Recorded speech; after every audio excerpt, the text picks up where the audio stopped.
लालची ब्राह्मण की कहानी। किसी गांव में एक ब्राह्मण रहता था। वह बहुत लालची था और हर समय धन के पीछे भागता रहता था। एक दिन गांव के एक धनी व्यक्ति ने ब्राह्मण को दान में एक बकरी दी। ब्राह्मण ने सोचा, यह बकरी मेरे लिए बहुत लाभकारी होगी। इसे बेचकर मैं अच्छा पैसा कमा सकता हूँ। बकरी को कंधे पर डालकर वह ब्राह्मण घर की ओर चल पड़ा।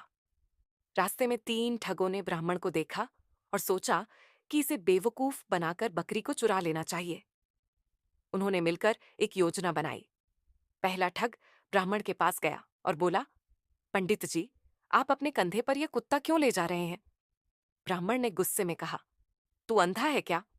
ये बकरी है, कुत्ता नहीं। ब्राह्मण कुछ आगे बढ़ा ही था कि दूसरा ठग उसके पास आया और बोला, पंडित जी, आपको शर्म नहीं आती? कंधे पर गधा लेकर चल रहे हो? ब्राह्मण को थोड़ा शक हुआ, लेकिन फिर भी उसने ठग को डांटा और आगे बढ़ गया। थोड़ी दूर जाने पर तीसरा ठग आया और उसने कहा, अरे पंडित जी, आप मरे हुए जानवर को क्यों ढो रहे हो? अब ब्राह्मण को विश्वास हो गया कि बकरी वास्तव में कोई मरा हुआ जानवर है।